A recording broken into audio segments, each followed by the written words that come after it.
Magandang gabi at maligayang pagdating sa gabi ng mga kwento. Isang lugar kung saan nabubuhay ang mga kwentong puno ng misteryo, alaala at mga aral sa buhay. Sa bawat gabi na tayo ay nagtitipon dito, may isang kwento na magdadala sa atin sa ibang panahon, ibang lugar, at minsan sa mga bagay na hindi natin maipaliwanag.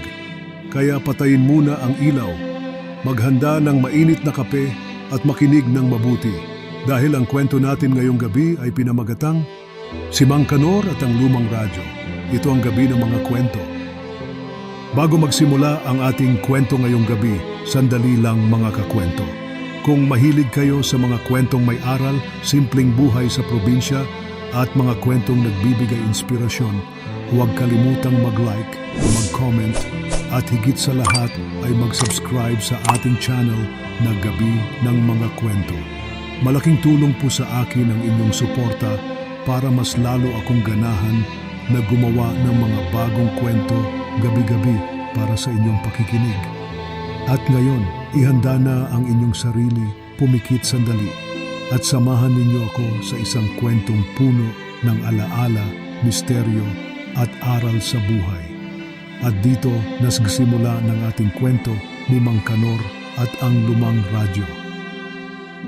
Sa isang liblib na baryo na napapalibutan ng makakapal na puno at malawak na palayan, may isang lumang bahay na matagal nang kinatatakutan ng mga tao. Doon nakatira ang isang matandang lalaki. Ang pangalan niya ay Mang Kanor. Tahimik ang buhay ni Mang Kanor. Halos hindi siya lumalabas ng bahay. Paminsan-minsan lang siya nakikita ng mga kapitbahay kapag bumibili ng pagkain sa maliit na tindahan sa kanto. Ngunit may isang bagay tungkol sa kanya na napansin ng buong baryo. Tuwing gabi, may kakaibang tunog na nanggagaling sa kanyang bahay, parang static ng radyo.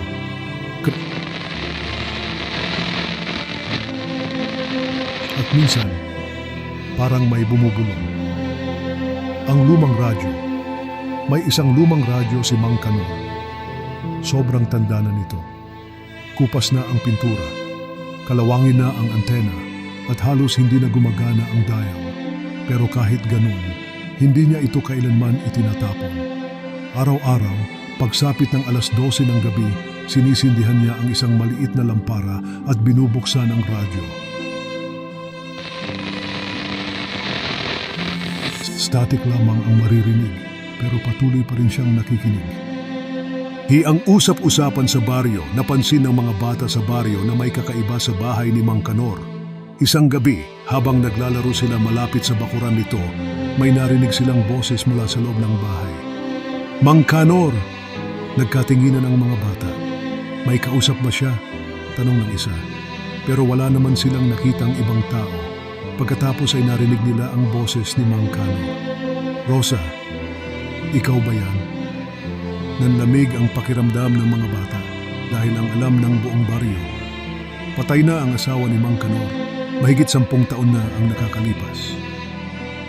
Bagyo ng gabi. Isang gabi, dumating ang isang malakas na bagyo.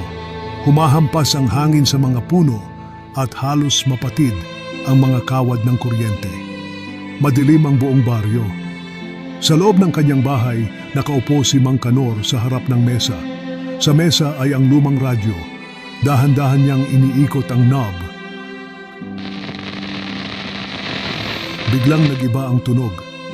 At mula sa static, may narinig siyang mahina na boses. Mang Kanor. Napatigil siya. Hindi siya gumalaw. Mang Kanor, naririnig mo ba ako? Nanlaki ang kanyang mga mata. Kilalang kilala niya ang boses na iyon. Rosa? Bulong niya. Tahimik sandali ang radyo. Pagkatapos, mulong nagsalita ang boses. Mang Kanor, matagal na kitang hinihintay. Nagsimulang manginig ang kanyang kamay. Nasaan ka, Rosa? Tanong niya. Sumagot ang radyo. Atin nang buksan ang pinto. Napakunot ang noo ni Mang Kanor. Anong pinto? Sumagot muli ang boses. Ang pintong matagal mo nang tinatago. Biglang umihip ang malakas na hangin sa loob ng bahay, kahit sarado ang mga bintana at sa likod ni Mang Kanor may pintong dahan-dahang bumukas. Ang lihim ni Mang Kanor. Maraming taon na ang nakalipas. Hindi aksidenteng namatay si Rosa. May isang gabi na nag-away sila. Malakas ang ulan. Galit na galit si Mang Kanor. Sa gitna ng kanilang pagtatalo, naitulak niya si Rosa. Natamaan ang ulo nito sa mesa at doon ito namatay. Natakot si Mang Kanor. Sa takot niyang makulong, itinago niya ang bangkay sa ilalim ng sahig ng bahay. At mula noon, hindi na siya nakatulog ng maayos dahil gabi-gabi parang may bumubulong sa dilim. Mang Kanor, halika na. Oras na para sumama ka sa akin. Biglang nagsimulang umilaw ang dial ng radyo kahit walang kuryente. At ang boses ni Rosa ay naging mas malinaw. Hindi ka na nag-iisa, Mang Kanor. Sa likod niya, may malamig na kamay na dumampi sa kanyang balikat. Dahan-dahan siyang lumingon. At sa unang pagkakataon matapos ang maraming taon, nakita niya si Rosa. Maputla ang mukha, basag ang ulo, at nakatitig ito sa kanya ng walang kurap. Kinabukasan, dumating ang mga kapitbahay sa bahay ni Mang Kanor. Hindi nila siya nakita sa labas. Kaya pinasok nila ang bahay. Sa loob, nakita nila si Mang Kanor na nakaupo sa harap ng mesa, patay na, nakadilat ang mga mata. At sa kanyang harapan, ang lumang radyo ay patuloy na gumagawa ng static. Ngunit may narinig ang isa sa mga kapitbahay na mahina na bulong mula sa radyo. Isa na siya sa amin.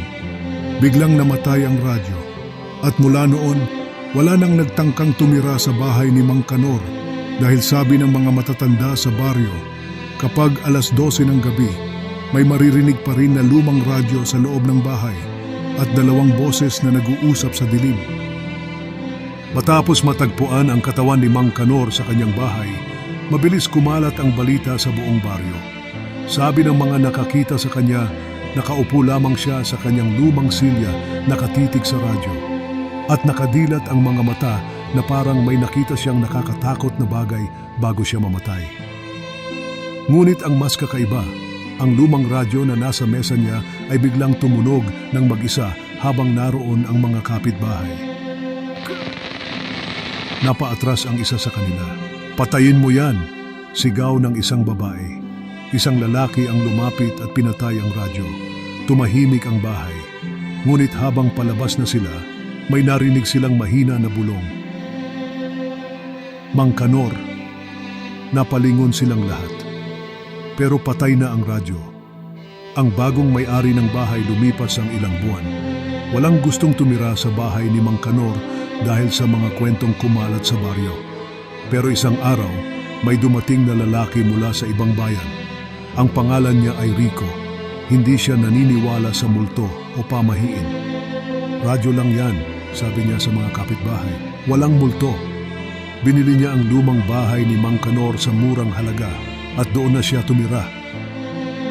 Sa unang gabi ni Rico sa bahay, tahimik ang paligid. Tanging huni ng kuliglig ang maririnig sa labas. Habang inaayos niya ang mga lumang gamit sa bahay, nakita niya ang lumang radyo ni Mang Kanor sa ibabaw ng mesa. Tinignan niya ito at natawa. "Ito ba yung kinakatakutan nila?" sabi niya. Pinunasan niya ang alikabok. Pagkatapos ay sinubukan niya itong buksan. Static lamang ang lumabas. "Sirang radyo," sabi niya. Kaya pinatay niya ito at natulog. Bandang alas 12 ng gabi, biglang nagising si Rico.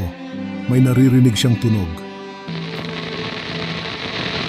Nanlamig ang kanyang pakiramdam. Dahan-dahan siyang bumangon at doon niya narinig muli ang tunog. Galing ito sa sala. Dahan-dahan siyang naglakad papunta doon. Pagdating niya, nakita niya ang lumang radyo na naka-on. Imposible, bulong niya, dahil sigurado siyang pinatay niya iyon. Habang nakatitig siya sa radyo, biglang may narinig siyang boses. Mahina, paos. "Mang Kanor!" Napaatras si Rico. "Hello?" sabi niya. Tahimik ang radyo sandali. Pagkatapos ay nagsalita muli ang boses. Mang Kanor, bakit hindi ka sumasagot? Nanlamig ang dugo ni Rico. Ibang tao ako, sabi niya. Ako si Rico. Biglang tumigil ang static at saka nagsalita muli ang boses. Nasaan si Mang Kanor? Hindi makasagot si Rico. Pagkatapos, may narinig siyang isa pang boses. Mas mababa, mas malamig. Nandito na siya. Biglang nagpatay-sindi ang ilaw ng bahay at mula sa radyo, lumabas ang isang mahinang tawa.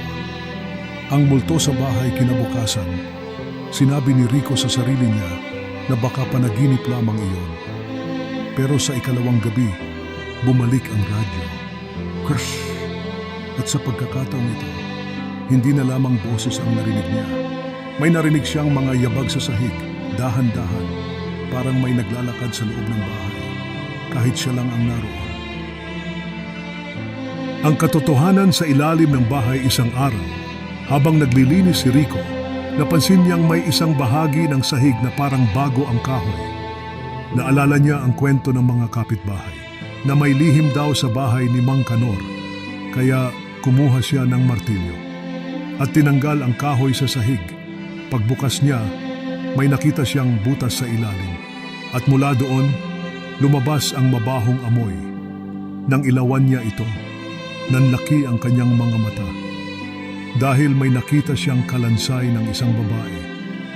Ang pagkagising ng radyo sa mismong gabing iyon, mulong nagon ang radyo, pero sa pagkakataong ito, malinaw ang boses. Salamat, nanginginig si Rico. Para saan? Tanong niya. Sumagot ang boses. Sa pagpapalaya sa akin. Biglang bumukas ang pinto ng bahay ng malakas at sa harap niya, may isang babaeng nakatayo sa dilim. Maputla, basag ang ulo at dahan-dahang lumapit sa kanya. Mang Kanor, bulong nito. Ano ang ginawa mo sa akin? Napaatras si Rico. Ako si Rico, sigaw niya. Pero hindi siya pinansin ng babae dahil sa kanyang likod. May isa pang anino na lumitaw, ang anino ni Mang Kanor. At sa unang pagkakataon, narinig ni Rico ang dalawang multo na nag-uusap sa radyo. Ang katapusan kinabukasan, natagpuan ng mga kapitbahay ang bahay na walang laman.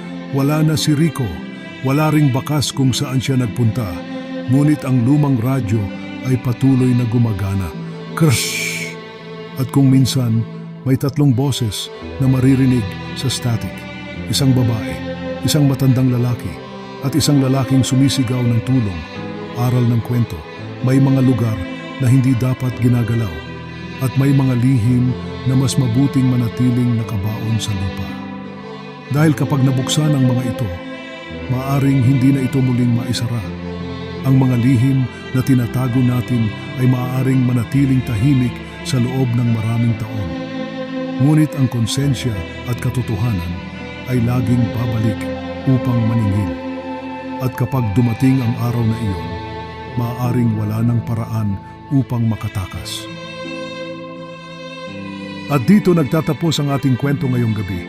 Ang misteryo ni Mang Kanor at ang kanyang lumang radyo ay nagpapaalala sa atin na may mga bagay sa mundo na hindi madaling ipaliwanag. At may mga lihim na mas mabuting manatiling nakabaon sa nakaraan.